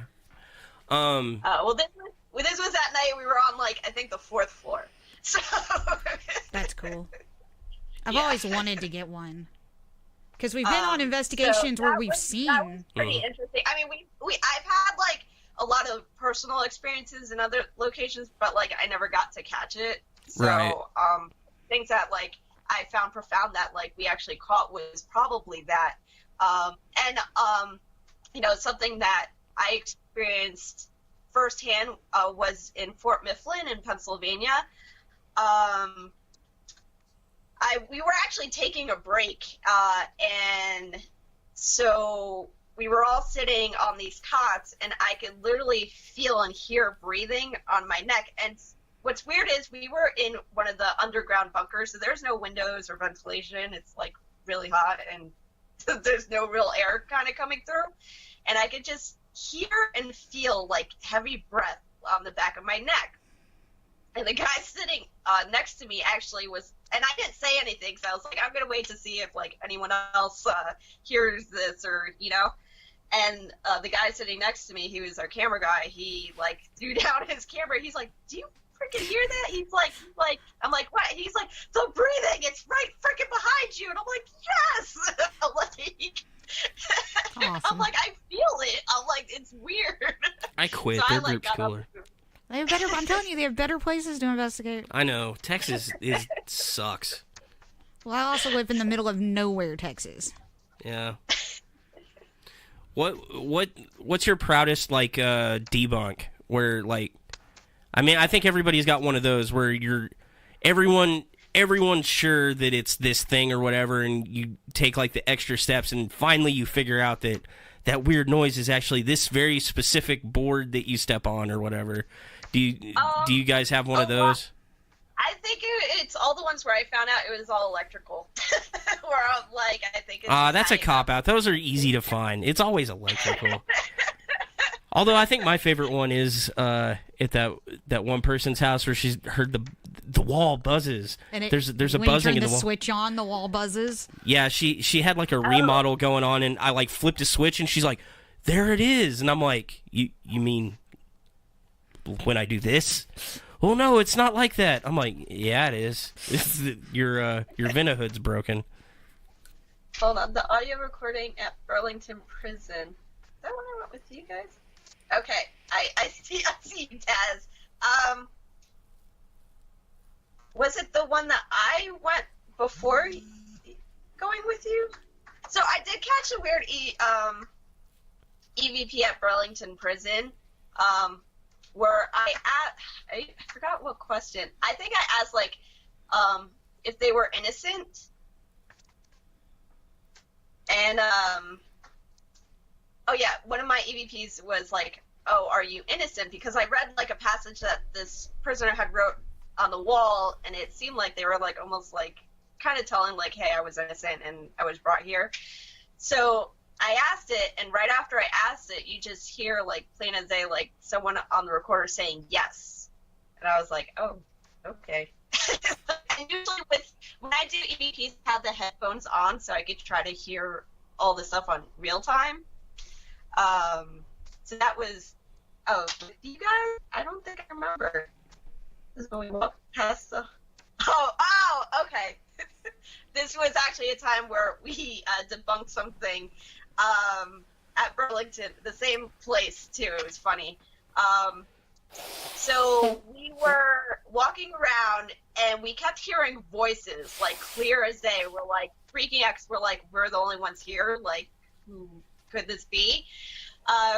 And we debunked the fact that they had a motion trigger sensor that, like, because it's a museum, so it was, like, trying to, like, mimic the sounds of, like, what the jail was like, you know, with the prisoners and everyone talking. That's convenient. I like the antique store we went to in Jefferson, where we were in that group, and there were, like, 3 or 4 other, like, paranormal investigators, like, on the tour or whatever. And they all went to the back, and they're like, yeah, we got sounds on our recorder. Because there was a karaoke bar? Yeah, and then we went back there, and we're like, yeah, we're getting sounds too, but it sounds an awful lot like the karaoke bar next door. And then everybody was just like, oh, y'all are no fun. Like, come on, man. Call it like you see it. I like the girl that shut the door on that one, and we caught it on video. Because she scared the crap out of everybody. And it was just a ghost walk. Yeah, you had the tape rolling, and we had to, like, slow it way down to catch her foot walking through the door. Well, and even when we did that, like, half the people in the group, like, they saw the person go in the room and close the door. They're like, that person wasn't in our group. Come on, dude. She's wearing, like... making out with her boyfriend in the She's wearing, bag. like, knee-high boots and, like... That is a modern-ass ghost. Yeah. Damn, I had a great question, and it just, like... I don't believe you. I don't think you had any question. You have any questions? We asked you a bunch of questions. Do you have any questions for us? Because you sought us out. Yeah, I did. I know. I know everything about you guys already. Oh, okay. We're super boring. We are, and we haven't done a whole lot of investigations lately. We actually don't have another investigation lined up until, like, March. The couple of, like, things that we got through, like, email or whatever kind of, like, fizzled out. So we're probably just gonna do some, like, random lives or something. I took my daughter out to Alton Bridge for Christmas. Like, she wanted to go on a ghost hunt. We did that. That was fun. That was fun. I mean, it was goofy, but yeah, it turns out. So we did go back there. Was it late October? No, it was the next week. Oh, yeah, we went back, and turns out, like, a couple weeks after you were here, a kid jumped off that bridge and died. Like, they have a big... Wait, what? Yeah. There's a big memorial out there now. Like, oh my god. Like a week after we went? Yeah. It was, like, right after that, yeah. And what's funny is, like, we were out there doing some investigation or whatever, and then, of course, like, some other teenagers showed up to do investigating. And they were talking, they're like, yeah, the person jumped off the bridge, blah, blah, blah. And we thought they were talking about the original history of the bridge. And so I'm, like, out there correcting them, and they're like, no. No, like last week. No, like last week, somebody just, like, died. Like, they jumped in the water, and I was like, holy crap. And we went up there, and, yeah, that memorial was there. Yeah, they have a memorial. I was like, that's nuts. That's so crazy. And then I felt really weird about investigate because they're like, oh man, they just died. Yeah, like, it was a It's little like awkward. too soon. It's too soon. Well, what is too soon?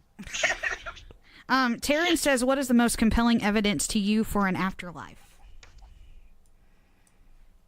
to me. I don't know. I don't know who that's to. Oh, that's for you guys. That's for you guys. Oh, okay. What is the most compelling evidence to me for an afterlife? A human afterlife? I guess so, but I'm borderline atheist. I don't. It would have to be like some sort of like an intelligent response that's like directly talking about it. Like it doesn't have to be. Have we gotten any compelling evidence to you of an afterlife? No, that's what I was saying earlier. Is like all the intelligent responses we've gotten don't seem human. Like as far as like a human afterlife. I mean, do I think it's possible that your consciousness like still like lingers around or whatever? Yeah, but I don't think like in that same form like what people think is like you wander around aimlessly. I don't think it's like that. There hasn't been any evidence, but I mean, as far as like convincing to me, it wouldn't have to be scientific. I mean, that's what we're looking for is scientific evidence or progression. But as far as like convincing for me, it wouldn't have to be scientific, but it would have to be something really specific to me, like Profound. Well, it would have to be like an intelligent response from like somebody I know that has passed with very, very specific information so that it's confirmed to me. Like that's a really tough question because it would have to be something like very specific to me to show me that like people keep going on after they die. But as far as like generic evidence, anything that we've and I do think there are paranormal things, but I don't think human ghosts are I don't think human ghosts are a thing, or not in like a conscious form, not like what people think of when they say ghost. And then I think there are paranormal things that are intelligent, but I don't think they're human. And everybody jumps to demon. I don't like that one because that has religious connotation. I'm more comfortable with saying it's like interdimensional or like something we don't understand or parallel or. I don't know. It makes me sound like a nut job, but I'm really not crazy. I don't think it's like super plausible. Okay. What about you? I can almost like see the interdimensional. But what would change your mind about an afterlife, Sarah? Like you said, I would need someone like a family member that has passed away to walk up and just straight up like poke me. Yeah, and it would have to be real enough that it's not a hallucination. Like there'd have to be another witness too, or else I would assume it's a hallucination. Yeah, it can't be like a dream or something because I would assume that was grief driven. Because there've been so many cases where people swear up and down like a certain thing has like happened, and then we've proven to ourselves and other people several times how real an experience can be, even though it's not physically real, yeah. Not physically. I mean, well, because Sarah's got sleep paralysis. Yeah. Well, I mean, not now, but sometimes. Yeah, but you used to have it very, very frequently, and it's physically frightening. Like it's terrifying. It's happening, even though it's not really happening. And people feel like, and they're like, well, if it comes up and touches me and it's tactile or it's like super specific, man, you can go on this like entire other world tangent and it's all completely real, but it's all just in your head. Well, that's too. I get ghost sensations on my bad arm from the nerve damage. So I figure a lot of people might construe something like that for being touched. But, it's always on the arm with nerve damage. So, But, yeah, I need something real in your face. I've had instances where I felt like, or I've been woken up because I thought I was, like, touched or grabbed. I even got tested. I don't have nerve damage. I got the needles prodded and poked on me. I have had stuff like that happen when I was a kid, like when I thought my house was super haunted. But like now looking back, like I know it felt very valid at the time. I can't go back and I'd like to go back with it and analyze it with the skills and the mind I have now, but I'm not there. I can't. Because Yeah. I'd like to know, because it still feels very valid. Like those Yeah, things and the happen. fact that and just like the house that she invested, like the way the wiring is and the high EMFs and all that, a lot of that could be extreme. It's funny because Could Patrick take said, it. what about Yeah. giving family a code word so that when you pass, it's them. We've already done the code word. Mm-hmm. Armadillo. You're not supposed to tell everyone. Now we got to come up with a new code word, which we agreed on banana hammock. Well, now I know that one. Oh, armadillo was the safety word. Shut up. That has nothing to do with our paranormal group. Why are you telling everybody our That safe was word? a joke. Um, Until you made it real. Oh my god. no, it's just awkward. Well, see, I've also come in like when like dealing with stuff with the parent. I've also worked with a lot of kids that have had experiences, or Oh, like, kids see the creepiest shit. say things to me that were it actually kind of makes you question like whether or not there is more. Like I've met kids where they'll be in a house for the first time and playing with their friend, and the friend will be like, oh, I'm scared to go to the bathroom to the basement, and the kid's like, why? It's just your grandpa. And not knowing like what the grandpa looks like, whatever, can point out who it is in the picture, like, yeah, that's him. See, And I it's want to just do like, psychological Kids see testing and on say kids, creepy things. but people get all up in arms when you're like, hey, I want to do experiments on your kid. I'll offer mine. Well, because I've done a lot of like mentoring and stuff. Like I've mentored a paranormal teen group where it was like kids ranging from like 12 to 16. I've also just known kids who I guess like kind of make you like especially as a nanny and babysitter. Like I used to watch this one girl who some nights she would be okay going to bed, and then other nights she'd keep like screaming about seeing stuff, which is normal for kids, but she specifically always talking about seeing this like girl with the cherries. And we ended up finding out that who she was seeing was really like her grandmother who had passed that she'd never met. And the way they found that out was because the mom actually had a dream of her mother handing her a handful of cherries. And the little girl would also wake up every year the day that the grandmother died. And this girl's only 5. She doesn't know when the grandmother died. But she'd wake up the same day every year screaming that the girl with the cherries was gone. Yeah. So it's like little instances like that. I've had experiences with my own daughter that like I can't, explain ever since she was like, before she was even born. When she was still in the womb and her nursery, like the fan light would go spinning and the lights would turn on or the door would open and close and things like that. What are your thoughts on doing paranormal investigations at your own house? Like, there was a time like like a lot of people be like, oh, I should do this at our house, and we were telling them, you probably don't want to do that if you're not really dedicated to it, because you're not gonna like the results sometimes. But I think as you get more experienced with it, like I don't care about doing stuff here or whatever. But I was just curious, like, what your thoughts were on it. Like, I've gone back and forth about it, and I don't think I would ever really hold like an investigation per se, but more like I've had like our team medium come kind of like walk through, give me like her impression of what was happening, just because I wanted to know her opinion, and more in the lines of like helping my daughter, because there'd be times where my daughter would say something was hurting her, or she'd see things that would really scare her, and it got to the point where she was really annoyed that like you could almost hear in her voice like she was getting aggravated, that like she would be pointing to something like it's right there, and she couldn't understand that we can't see. She's only 3. And so, like, turning 4, so she like would get aggravated the fact that like we're not. She's like, it's right there. Can't you see it? It's like, no, we can't. Like, I can't see what you're seeing. I can't see what you're experiencing. no, you're crazy. You're going to the hospital. You're why mommy and daddy drink. No, that's not how you deal with. It's one of the instances like I would do things, I would do anything to try to ease my daughter's mind, then kind of open doors, I guess, with an investigation to make it scarier. Have you guys ever found that your investigations have actually like increased activity or increased the perception of activity anywhere?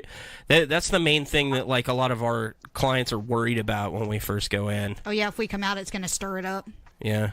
Hey, have you all had any experience with that actually happening? I don't think I've ever seen an increase in activity from like going to some place. I mean, whether or not something can follow you back, I like the things that I've experienced personally, or like in my house, I don't think has changed because when I was when I was pregnant and I wasn't investigating at all and I stopped, I had more activity going on in the house than when I was. So. Well, that's just because I think spirits are attracted to hormones. Affects the other. I just think pregnant people are crazy in general, so. Yeah.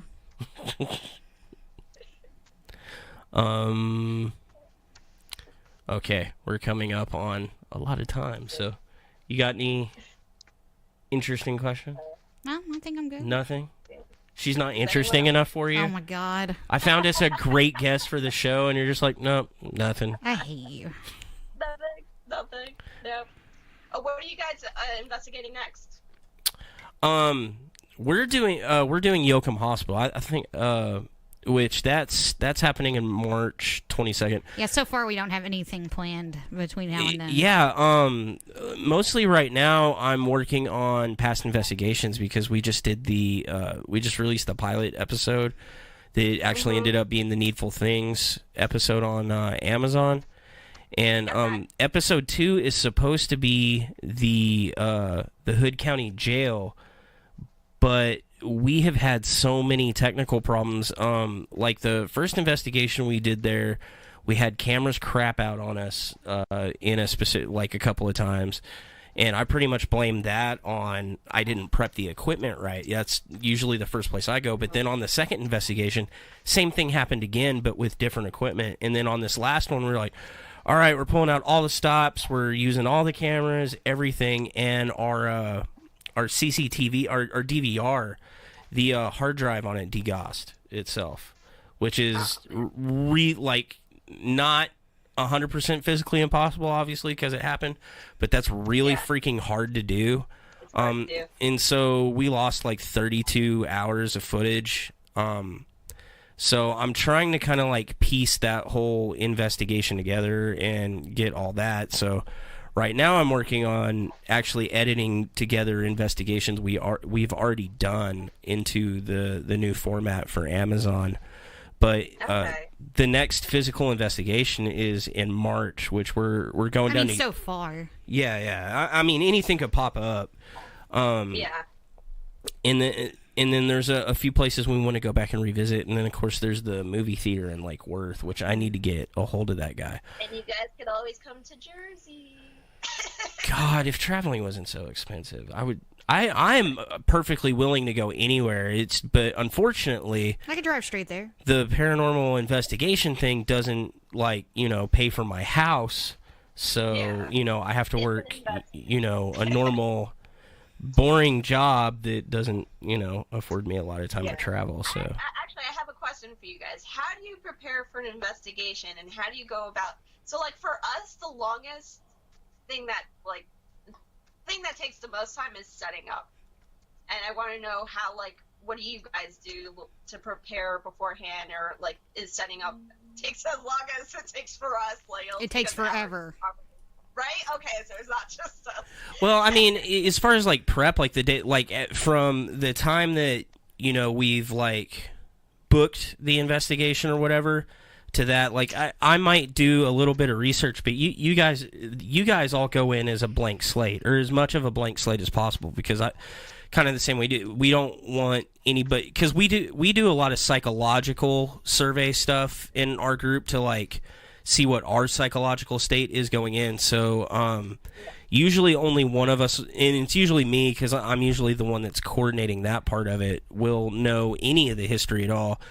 But I actually try to avoid looking any of that stuff up. As far as the setup, all the setting up equipment like that can take up to an hour and a half, 2 hours, something, depending on what tests we're going to run. If it's a really like big location, there's basically 8 cameras we have to set up, plus handhelds, plus we got to sync all the audio recorders, and then we got to kind of walk the floor and plan out like what we're gonna try where. But we've actually been able to get that time down because since we've kind of divvied out what everybody's jobs are and kind of standardized the procedure for the experiments. I mean, Sarah could walk into any place and she knows automatically that she's going to be carrying a body recorder and she's going to do the same procedure in every single room of the house or whatever. And so the setup time is gone. It's mostly just them standing around waiting on me to set up cameras is really all it is. And then we get the live going and then we get started and then we just kind of wing it from there most of the time. Okay. We don't usually get to take snack breaks. Because nobody in our group brings snacks. Sometimes we get sour candy and gummy candy before we go. Sometimes me and your dad go to Chick-fil-A and leave you in the haunted place all by yourself. That is one of the things that we do. Me and you were messaging back and forth about that because you had watched the episode and you're like, she was like, is it standard procedure for you to just leave somebody by themselves all the time? Yes. And I was explaining, that is actually a legitimate experiment and horrifying. So you guys don't do that at all? Like we've done it I think maybe twice. I think Burlington County we had left I think it was Paul by himself down in one of the cells while we were upstairs. So we'll do it a couple of times. But I feel like it's so hard, like, if something does happen, it's so hard to, like, dictate whether it's, like, your own psychological, like, that fear. Right, like, and that's what she was worried about is the exact thing that we're doing it for. To make us ramp up and get anxious? Right. Well, because there's two schools, there's two reasons behind it. One is we can show, hey, stuff happens when you're all ramped up and having, like, a mental breakdown in a place you think is haunted. But won't that affect, like, the rest of the investigation, like, after that alone time? Like, well, we usually do it towards the end, and then we give that person a break for a while to, like, kind of calm down. Because we did that at the beginning of that investigation, and we didn't do that intended. We were just hungry. Like, we'd already had a long day. Because I actually came out to him after that, and I said, I'm ruined for the rest of this. Like, nothing I say is valid. This whole thing is just... It was a little while after that, I was finally like, okay, I think I'm chill now. But yeah, I admitted that real fast. I would say it is better to do it at the end. Yeah. Like if you were gonna do an ice. Sometimes, but I think it can go the other way too. I think you can do it at the beginning, and that person's like physical testimony isn't so reliable. But you can still coordinate the things you think you're experiencing with a recorder or the video camera. Our question was, does anxiety actually make our instance of recordable data go up? Right, and that was the other side of that double-edged sword, too, because almost every experience that you hear from people, they're like, oh, I was home, no one was home with me, or I was doing this by myself, and this thing happened. And is somebody that's like really rooted in science, it's my knee-jerk reaction to say, well, you were by yourself, you were scared, it's psychological. But who's to say that kind of emotional response doesn't provide that emotional energy that's needed for an actual paranormal event? Because there's this real problem in the current field of study where you either want to say somebody's crazy or it's paranormal.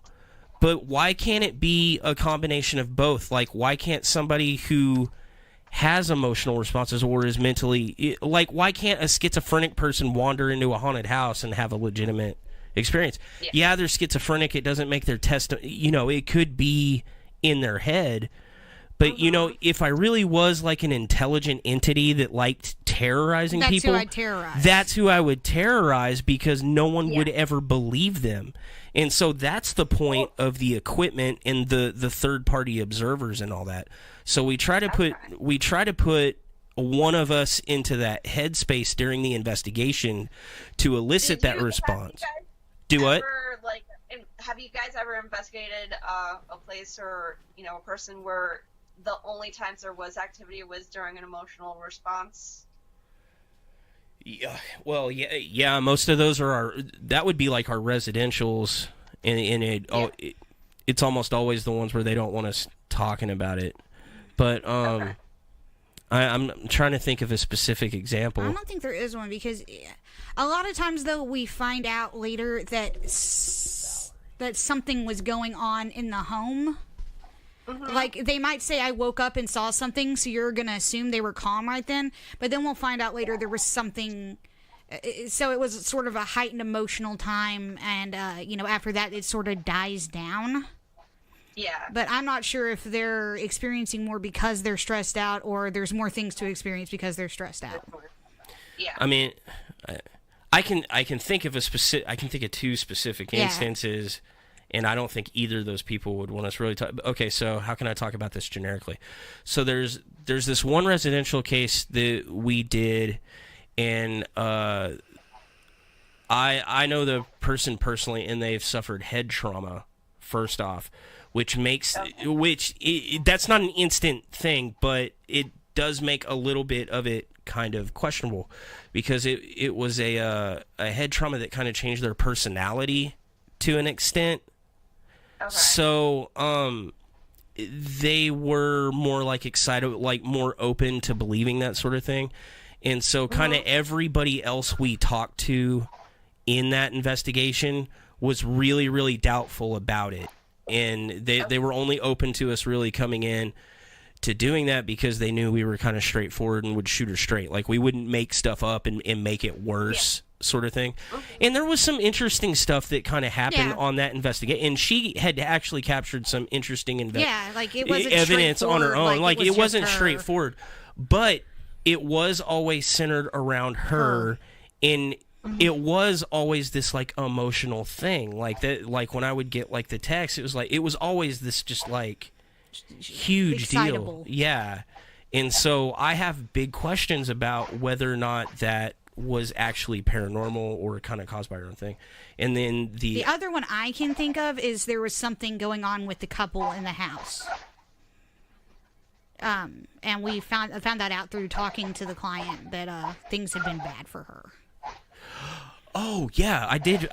Because there was so there was this one client that we did, and it was real weird how we ended up getting that case, because it was like through somebody else, like trying to impress them or something. But we found no evidence of any kind of paranormal anything. But as we just kind of kept like talking about the things that were going on, we found out there was this real nasty divorce and kind of like a custody thing going on. And I was like, okay, well, it's actually one of my favorite clients because it was fun just talking to them. But, yeah, she was super nice. It was an interesting, but yeah, so and she wasn't crazy, like she wasn't nuts. I just think a lot of it stemmed back to that. Yeah, she was very issue. chill about the whole thing. I was actually thinking about You can tell me later. Oh. Well, okay, but would she be mad if we? No, I do think so. My growing up, we had that house I said I thought was haunted. The thing was when my mom and stepdad were going through some hard times, things did increase in that house. When everyone was sort of on high alert, things did kind of get worse. And then after my stepdad moved out, like things magically got better. Like not all the way better, but yeah, I've always wondered about that one. So did it make more stuff happen, or did it make everybody anxious? But I mean, in our own study, every time we've taken it like another step, not just the leaving somebody alone and making them anxious. No, they send someone to scare you. Yeah, usually like I'll go screw with them. Like when we did the Arlington Visitor Center, It's always me. You were in the haunted bathroom, and I went and banged on the door. My dad grabbed my ankle when I was going up the ladder in that cabin. Oh my God, that was the best. That was the absolute I best. said a really bad word in front of my I dad. know. I love that, and he laughed so hard. They pick on me. But it's not just you. I did stuff to Kristen too, and Allie.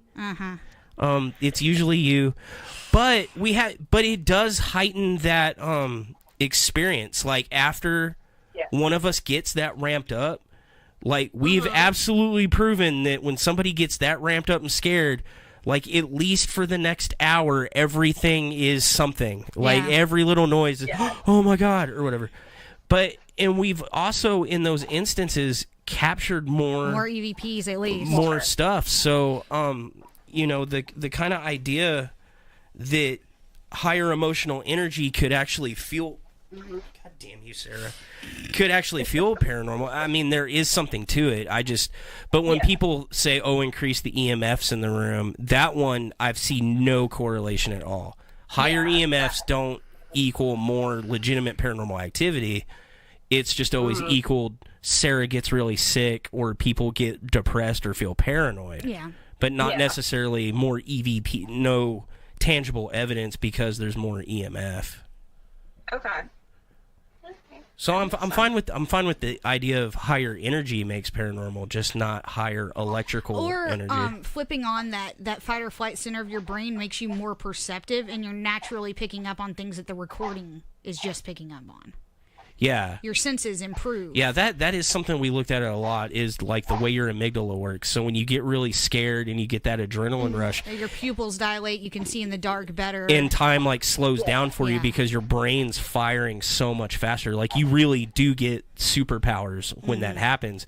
So it could also be not necessarily that you're more excitable or more more gullible because you're in a heightened state.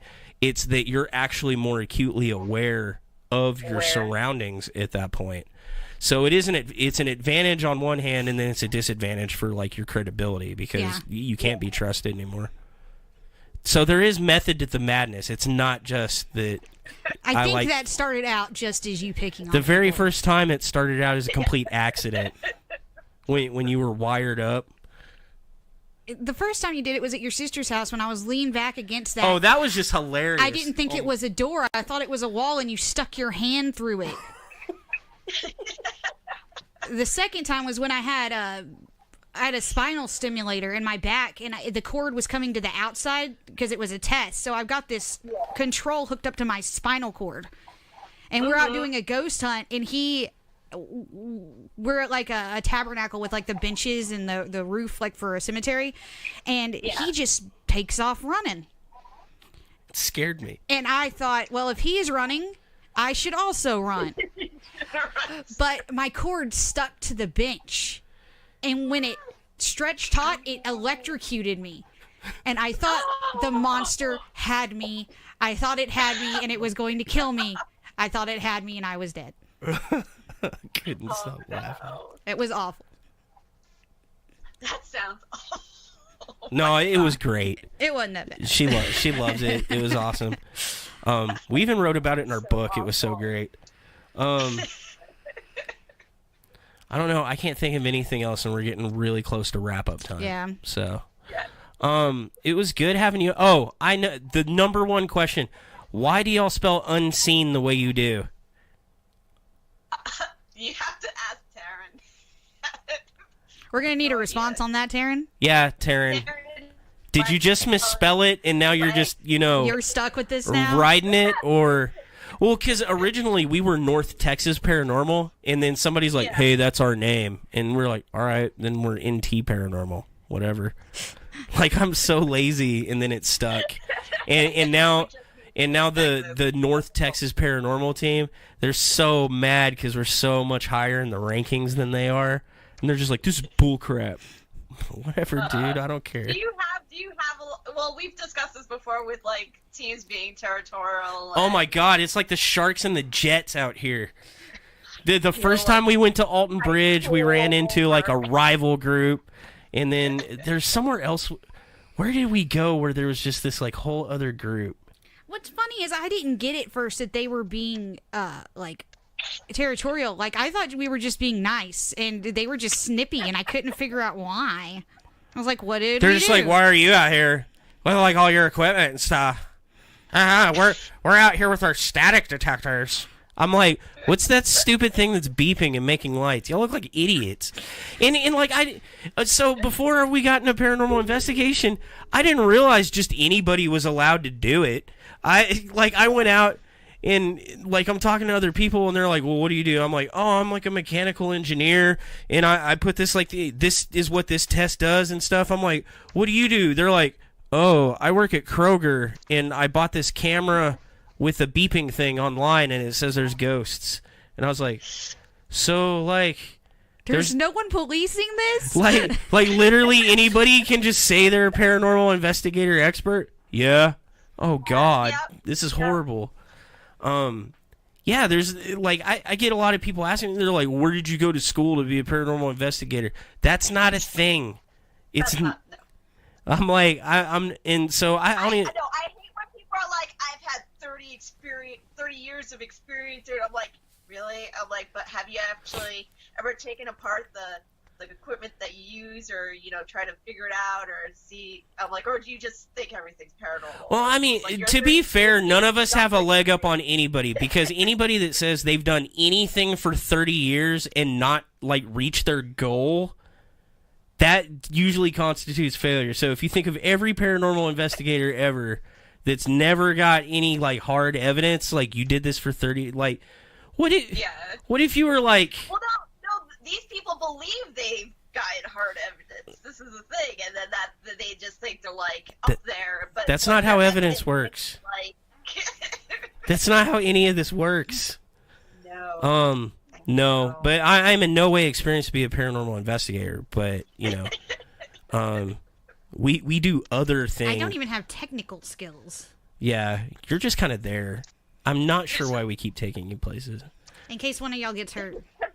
You need her heightened emotions. No, she has so much freaking medical training, because, like, she's like, no, your heart rate's just high. That's why you feel dizzy. Stop being an idiot. That's important. She also knows all the locations of all the back roads and cool places to go to. That is my one skill. I know where things are. Knower of things, drinker of wine. I don't know. Okay, so thanks for coming on the show. We'll have you on again, and we won't just ramble. Maybe next time we have you on, we'll have like a cohesive topic. I just want to kind of introduce you to everybody and get you guys some kind of exposure. If we do a Jersey Devil show, we gotta have her on. Yeah. I was gonna make a whole bunch of cracks about trying to find the Jersey Devil, but I don't even know what the Jersey Devil X-Files is. busted that the first season. Call back to X-Files. God dang! It was a feral human. Freaking burn. I wanted to start watching the X-Files the other day, but it's not on Netflix anymore, and it made me sad. I have them all on VHS. Okay, do you have any websites or books or anything you want to plug while you're on? Just find us on Facebook on UnScene. We're actually going to be doing a live investigation tomorrow at Shanley Hotel. Okay. So, just then. I'm gonna get on that, and I'm gonna comment and heckle the hell out of them. If I'm back from Caitlin's thing tomorrow. What kind of snacks are you planning to bring? They've already given me a grocery list. See, that's bullcrap. If my group ever did that to me, be like, you better bring... I'm bringing Snickers, Reese's Peanut Butter Cups, chips. You can't bring chocolate things on investigations in Texas. Oh, yeah, it would just like, hey, why is my pocket gooey? So, what's your website? It's I know you have your Facebook page, and it's UnScene, and the way it's spelled is UNSCENE for whatever reason. UnScene Paranormal. Yeah. Do you guys have like a regular website or a way to get a hold of y'all or anything? We recently changed it to UnScene Network because we want to work with a bunch of other teams and investigators and film them. It's not just about us. It's just getting out there and filming. Yeah, I saw your presentation at the that expo or convention or whatever you guys were doing. And y'all were talking about all the different people you've networked with. I thought that was pretty cool. Yeah. Like, and that's how, and it's funny because these conventions and expos are how we meet the people that we that are we call them collaborators, not our teammates, collaborators, because they're on other teams.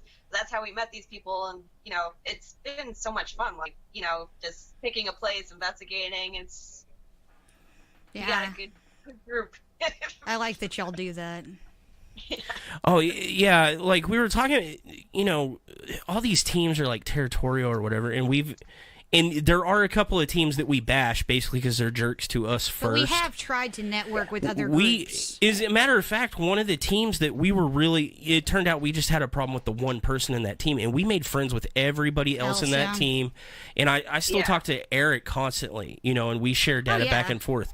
There are a couple of local teams that like we've worked with and we get along with, and then there's the ones that people don't like to be told that they're wrong. And we try not to tell people that they're wrong, but sometimes, they capture something and we're like, well, it could actually be these other two things. Like, you have to consider this if you're being honest with yourself. And they get mad. They get pissy about it, and then they don't want to work with us anymore. Mm-hmm. Yeah, that happens over here. That happens with us a lot of the time. We'll try to, they'll show us a picture, and we're like, yeah, but it's really this that's coming through, and they're like, no, it's really an orb, and no.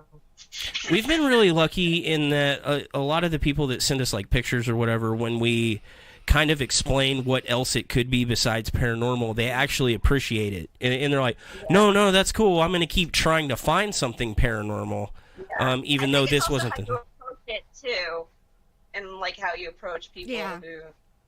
Yeah, I am not personable at all. I'm good at speaking to a room. But the bit when they start asking me questions one-on-one, yeah, I'm not good at that part. That's why we keep you around. Yeah, I'm diplomatic. She's like, I'm the approachable one. Actually, I think you're the approachable one. We stick Allie out there. Oh God, the one that didn't go on the ghost hunt with us, but yeah, she's friendly though. Yeah, and an extrovert. She's extrovert. I can pretend. I'm really good at pretending to be an extrovert. I'm not. But I can only do it for a little while. Wait, are you guys doing an expo soon? I saw you guys posting something about we've done the Granbury Paranormal Expo every year, and they got so big that they're not the Granbury Paranormal Expo anymore. They're moving to Will Rogers Coliseum in Fort Worth. And they're expanding it. They're calling it something else now, and they're expanding it out because it when we first started going, there were only 30 vendors, something like that. And last time there were 100 and something vendors. And the square's just not that big in that little town. The town. square's not big enough, so now it's up to 200 vendors. I haven't decided if we're actually going to present at this one this year. But yeah, that's what I was posting about. They changed that, and then we usually do the Arlington Comic-Con and AW Perry. There's a couple of places where we do presentations and stuff like that. I don't think we have any coming up though. No, those don't usually start cropping up to September or October. It's con season. Mostly, well, for the paranormal stuff, it's mostly the closer it gets to Halloween. Yeah, October, Yeah. September. I don't know. But when are you coming down again? Do you know? I think it might get a little pushed back. I think probably in April, May, and then I'll probably be back during the summer. So I'll be back multiple times. I can't be away from my parents for too long. We'll have to do something on one of those. Oh yeah, well we want to do the Hill House Manor one for sure. I was going to say if she actually comes down in March, we could take her down to the hospital, but that's basically kidnapping her for half a weekend. Because that's 4 hours south of us. That's at the border. So I don't know that you'd want to do that. If you guys ever want to plan something big like that, for a weekend, just let me know and I'll arrange it. Okay. I'll give you the details in case you want to go. Well, actually, you're on our event page for that.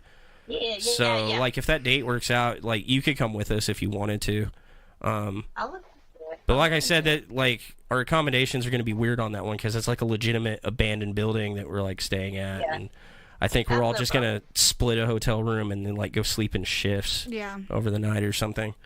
But yeah, we need to find some more investigation. Like, I am Yeah. dying to go do something, and it sucks because I have like this big backlog that Well, I and need I to go had through. both my kids within 2 weeks of Christmas, so Yeah, like this time of year was rough. Like December through January is just rough. a nightmare. Yeah.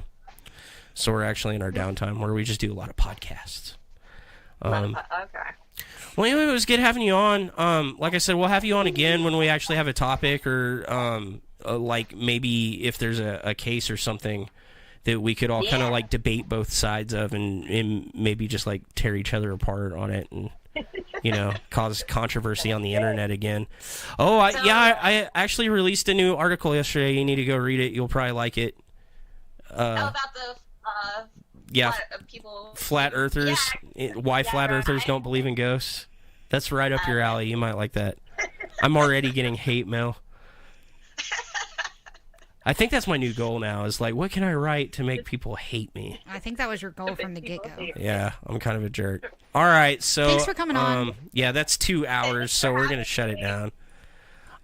Thanks for coming on. Anybody that wants to learn more about UnScene Paranormal or UnScene Paranormal Network, check them out on Facebook. They got a page and a group page. We'll have to have you on our page as well. Oh, yeah. Yeah, I'm way better at answering questions than I am asking them, so I'm totally down for that. Well, no, you had a good set of questions and everything, and everyone else did too. We made it up as we went.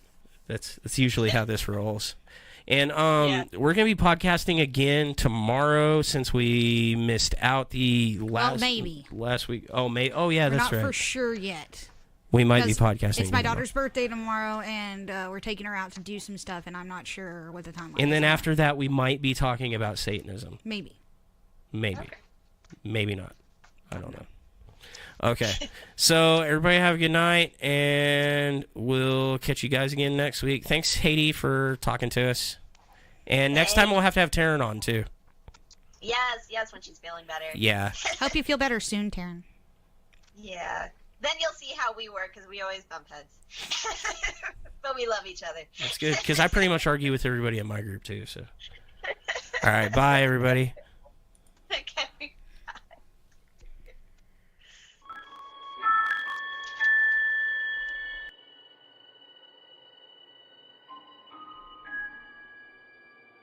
Thanks everyone for tuning in today. We hope you enjoyed the episode.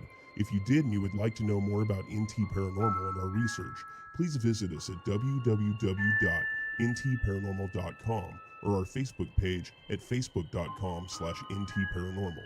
You can also check out our book, After Dark Paranormal Investigations, True Cases of the NT Paranormal Team on Amazon.com, or find our articles in Paranormal Hauntings magazine. Before we go, we would also like to thank our supporters at Paranormal Hauntings Magazine, Paranormal Investigations Equipment, PIE, Ghost House Paranormal, the Granbury Paranormal Expo, and the Tyler Paranormal Conference. Until next time, everyone stay safe out there and stay open-minded.